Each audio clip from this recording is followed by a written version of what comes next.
C'est parti. Scène 2, prise 4. Yes, on est en compagnie de Joe Guérin.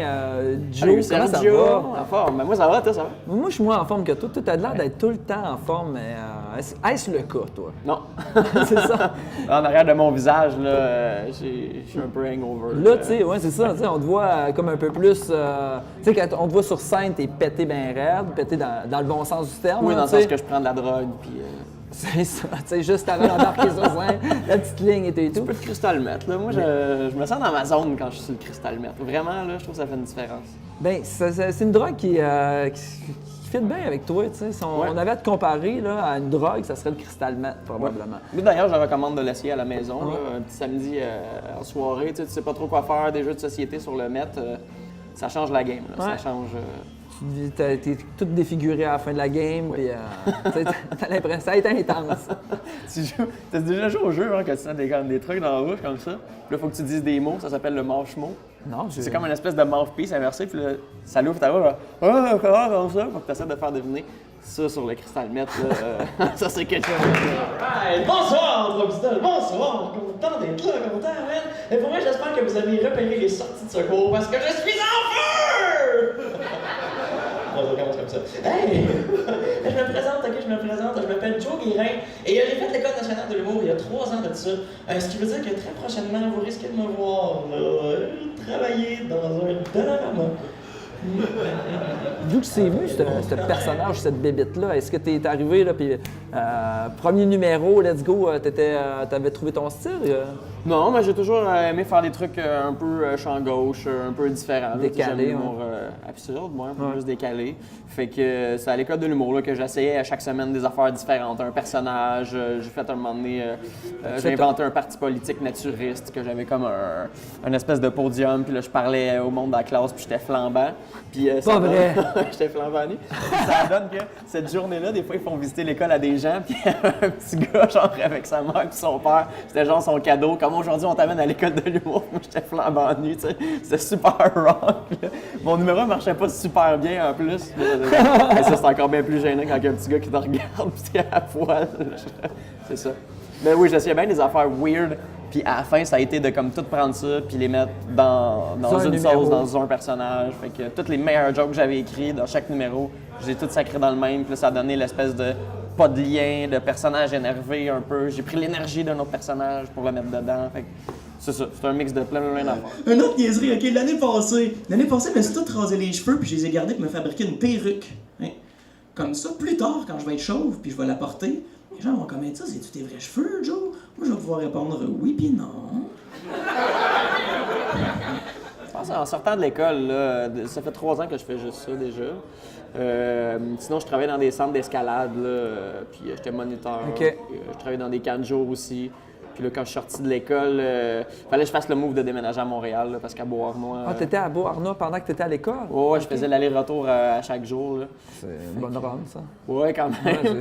En même temps, tu sais, des fois, j'arrivais à l'école, j'étais fuck all préparé, que je trouvais mon number dans mon char, comme OK, là, j'ai peut-être la fin. Fait que j'avais 1 heure pour y penser. Méditer, c'est ça, tu réfléchissais à ça. Ouais, si j'avais pas eu le trafic, c'est peut-être pas moi qui aurais closé à tourner non plus. OK. Là. OK.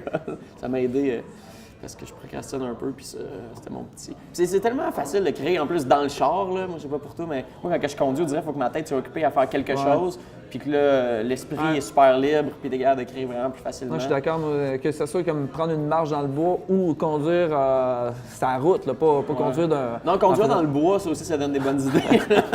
Mais comment t'as-tu une enregistreuse? Comment tu fonctionnes quand tu as des idées ou dès que tu arrives, tu t'arrêtes puis là, tu prends tes notes? Ou, non, je les prends au volant. Là. En textant. C'est pas sécuritaire pantoute, là, mais ça donne des bons numéros. Fait que, tu sais, je prends à cœur la sécurité, mais je prends plus à cœur ma carrière. Fait que fuck les gens sur la route, là, ça se peut que je vous crache dedans.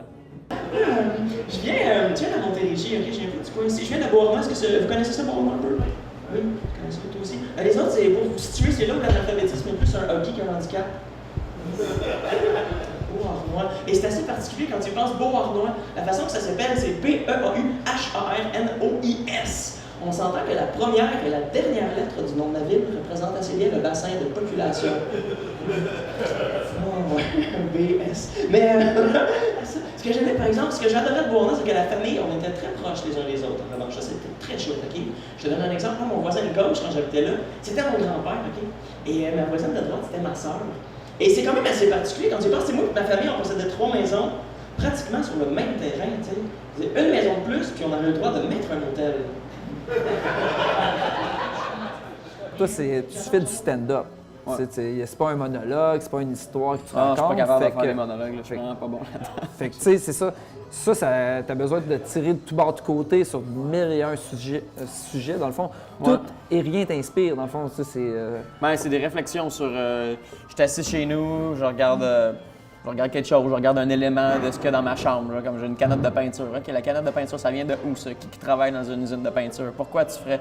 Ça sert à quoi la peinture? Fait que c'est tout. Beaucoup de questions. ouais. Je blase des questions sur une petite affaire que je finis par trouver comme ah, ça, il y a de quoi d'intéressant là. Tu sais. Ça peut être en discutant avec les gens, comme un moment donné, il y a comme un sujet qui m'allume. Je suis comme ah, c'est vrai, ça c'est intéressant. Tu sais, j'aime ça aller dans des trucs. Je suis pas vraiment dans les sujets clichés. J'en fais un petit peu plus parce que je trouve ça cool aussi que le monde puisse se rattacher à ce que je dis. Là. Puis ça fait en sorte que des fois, vu qu'il n'y a pas vraiment de sujet, il n'y a pas de lien, le monde, des fois, ils sont un peu réticents, ils ne comprennent pas vraiment. Fait que, ouais, j'essaye. C'est ça, là, je sais pas, c'est du quotidien, c'est des idées que je pars dans l'une puis je réfléchis à des trucs. J'ai pas vraiment quelque chose en particulier qui m'inspire. Tu sais. Ouais. J'aimerais ça rencontrer quelqu'un d'autre ici. J'aimerais ça rencontrer un gars qui fait du beatbox, mais qui souffre du syndrome de Tourette. Oh, c'est que ça serait, je demanderais de me faire une tune, c'est comme, ok, tabarnak, t'en prends, tabarnak,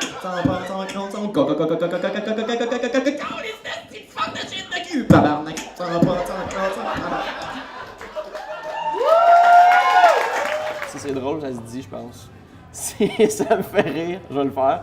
Puis si j'ai des oh, je vais rajouter une joke qui va accuser le fait que j'ai dit une joke qui est atroce. Okay. Mais non, ça me fait rire. J'ai pas vraiment. Je me censure pas vraiment dans mes trucs. Si ça fait rire, si c'est drôle, je le garde.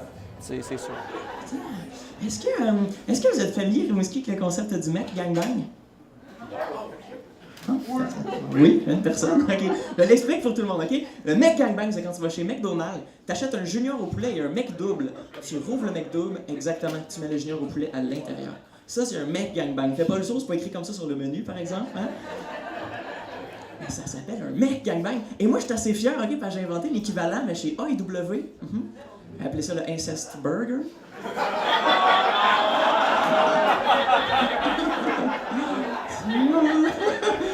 Grand-papa Burger. Maman Burger. Oh non, qu'est-ce que c'est ça?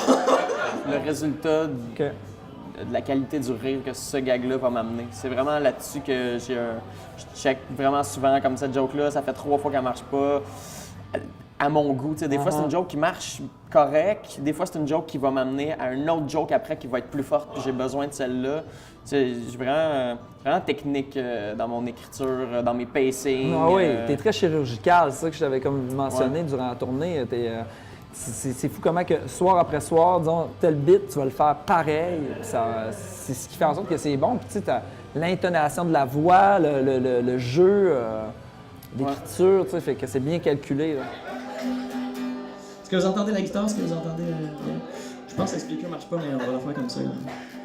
J'étais dans un bar dernièrement, OK? Et une serveuse pour me creuser m'a dit « Hey, tu peux prendre le shooter de ton choix dans mon nombril. » Mais c'était pas une bonne idée de prendre de Sambuca flambé. J'aime bien le côté entertaining. Là. Ouais. C'est pas nécessairement juste de faire des blagues, mais tu sais, une petite prestation, un petit stunt en quelque part. Petite respiration comme, à un moment donné. Ouais, ça fait en sorte justement aussi qu'on se lasse pas puis que la surprise reste tout le temps possible. Là, on sait jamais la prochaine joke, c'est quoi qu'il va faire. Là? Ça se peut qu'il enlève son t-shirt puis commence à se trahir lui-même. Là. Ça, on ne sait pas. Je le ferai pas. Là. Ouais. Pas ce soir. Mais peut-être que, en tout cas, je travaille sur quelque chose. Là. Vous checkerez vos réseaux sociaux. Tu nous as amené un peu partout dans ton univers et qu'on sait toujours pas vraiment comment le démêler, mais une chose est sûre, c'est que... Même moi, j'ai de la misère avec ça. Mais bel job, bravo, je te souhaite le meilleur dans le futur, mon Charles Joe. Thanks, mon Serge.